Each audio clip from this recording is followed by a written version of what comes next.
Hello and servus from Austria. In this video I'll show you the area around Millstätter See, a gorgeous lake in the southern Austrian province of Kärnten, which is known in English as Carinthia. Kärnten is the southernmost Austrian province. It's in the Eastern Alps and is noted for its mountains and lakes. I love it here and have already visited twice with my partner. So let's start with a few facts. Lake Millstatt can be reached by train, and the B98 Millstätter Straße highway runs along the northern shore of the lake, connecting it with the A10 Tauern Autobahn. It is situated at 588 meters or 1929 feet above the Adriatic Sea, on an alluvial fan peninsula on the southern slope of the Nock Mountains in the Gurktal Alps range of the central Eastern Alps. The lake arose in the last glacial or Würm period about 20,000 years ago. With a surface area of 13.3 square kilometres or 5.1 square miles, Lake Millstatt is the second largest lake in Kärnten after Lake Würth. However, it is the largest in terms of volume with a depth of 142 metres or 466 feet. The narrow and long surface of the lake stretches over 12 kilometres or 7.5 miles from east to west, and its steep shore gives the lake a fjord-like character. The Millstätter Alps in the north reach up to 2,100 metres or 6,900 feet, and this protects the area from cold winds, so the water temperature can reach 25 degrees Celsius or 77 degrees Fahrenheit in summer. This makes it a pleasant lake for swimming, water sports and boating. Fishery, especially for trout, was a source of food and work for residents since ancient times. Today, sport fishing and angling is quite common, not only for trout but also for several genera of carps, for Wels catfish, northern pike zander, perch and the European eel. The shaded southern shore, a protected area since 1970, is almost uninhabited and worth exploring. There's an easy hiking trail, the Slow Trail Südufer, which follows the southern shore, and we decided to walk along it from north to south between two ferry stations. So we took the ferry from Millstatt, a market town on the northern shore which was our holiday base, to Seeboden, a town at the northern end of the lake. The ferry ride is also a great way to experience the lake. From the deck of the ferry there were wonderful views of both lake shores, and from the stern another vista looking right along the length of the lake. And this was the view from inside the ferry as it approached Seeboden. The Slow Trail Südufer is only a few kilometres long, and it's easy to do in a leisurely couple of hours. It's peaceful and passes several little bays. Looking across the lake from this peaceful trail to observe the other side of the Millstätter See, it is obviously much busier across the water. At the end of our hike we took a smaller ferry straight across the lake to Millstatt on the opposite shore. The ride only takes a few minutes. Here you can see the small ferry passing the larger ferry that we took earlier. There are also plenty of other nice walks in this area, and I'll show you a couple more later in this video. Once back in Millstatt, it was only a short walk from the ferry station to our hotel. The Millstätter See takes its name from this lakeside town. From about 1870 onwards, Millstatt developed from a sedate village to a fashionable summer resort for the nobility and the wealthy bourgeoisie of the Austro-Hungarian Empire. This postcard indicates that it was a well-developed resort by the end of the 19th century. You can't miss the Stift or Abbey, which together with the Abbey Church dominates Millstatt. More about that later. In Millstatt, we stayed at the Villa Postillon am See, which is right next to the Millstätter See. We liked this hotel so much in 2021 that we stayed again in 2022 in the same room with its spacious balcony and a superb view over the lake and mountains. We booked half board and were very happy with the breakfast buffet, including the cooked-to-order omelettes, and the dinners were also of a very high standard. We also paid for a rather nice coffee and cake buffet in the afternoon once or twice too. I have to say they're not paying me to say all this, we just liked our stay there, and we really appreciated the friendliness of the staff. And this hotel and Millstatt are nicely placed for exploring the area too. The second walk I'll show you has spectacular views. It's called the Slow Trail Zwergsee. Zwergsee means dwarf lake.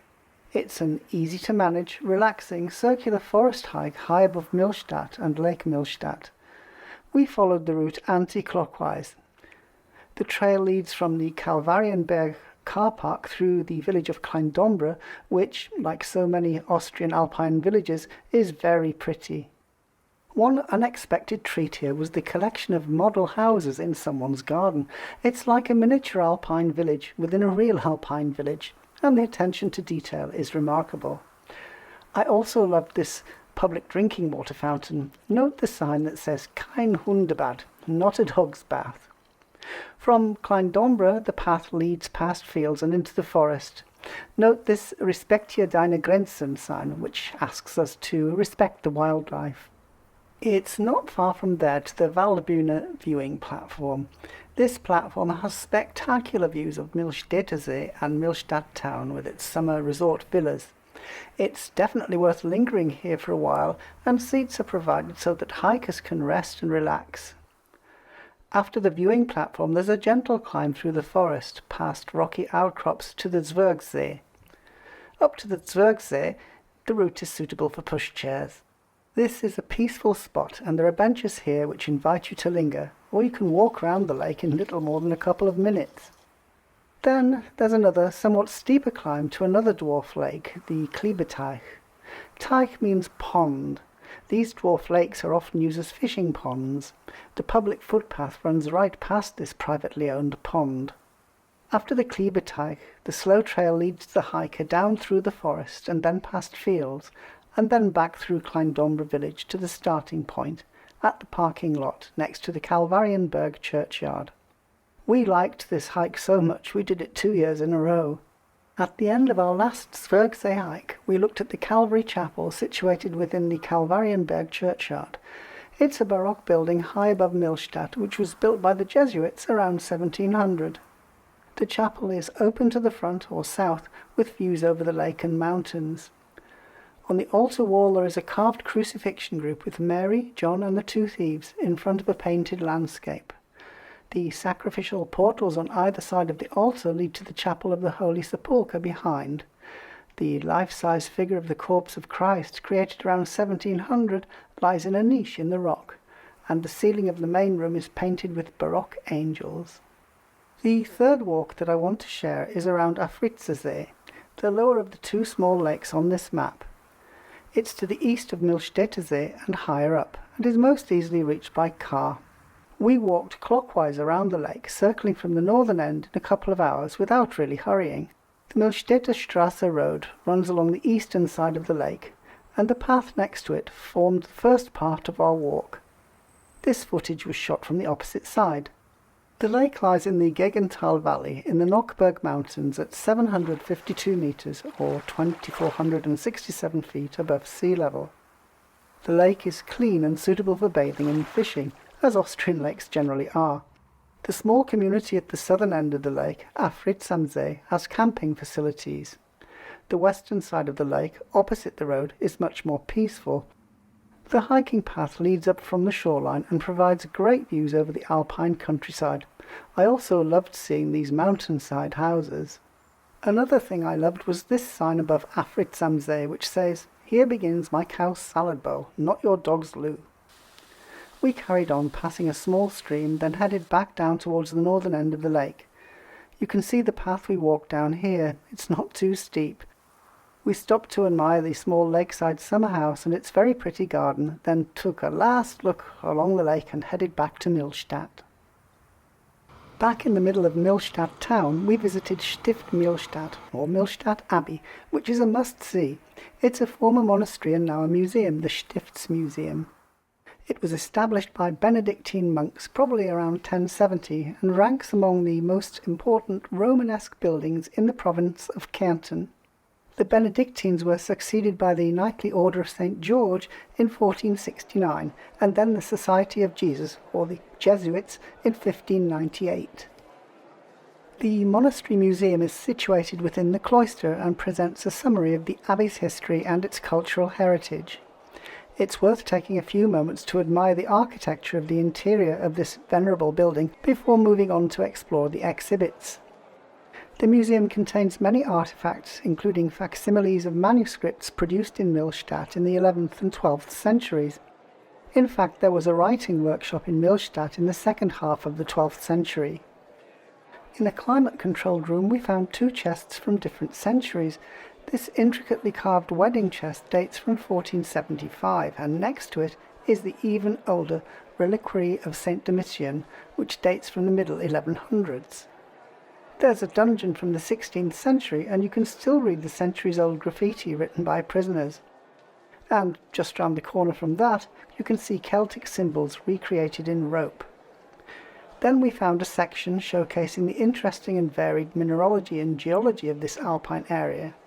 And if that wasn't enough, during our visit the museum was also host to the Millstatt exhibition, with artworks at various locations within the museum. The monastery church, which is now the parish church of Christ the Saviour and All Saints, was built in the second quarter of the 12th century, replacing an earlier church. The characteristic twin steeples were added between 1166 and 1177, and the Baroque onion domes were added around 1670. It's certainly worth looking inside this beautifully decorated church. The church is now used not only for parochial purposes, but also for concerts within the programme of the Millstatt Music Week's international festival, the Musikwochen Millstatt. And a stone's throw from the church, on the main road, you'll find the impressive Lindenhof Millstatt, the former castle of the Grand Master of the Knights of St. George, a mainly Renaissance building with Romanesque foundations. It's now home to a combination of apartments, offices, a restaurant and an art gallery, the Lindenhof Gallery. Kärnten, or Carinthia, might be Austria's best-kept secret. It's a beautiful province with over 200 splendid lakes in a landscape marked by high peaks and scenic valleys. I've seen so many great places during my years living in Austria, and there's still plenty to explore, but I hope that we'll be back in Carinthia in the not too distant future. Thanks for watching. If you enjoyed this video, please like, comment and subscribe.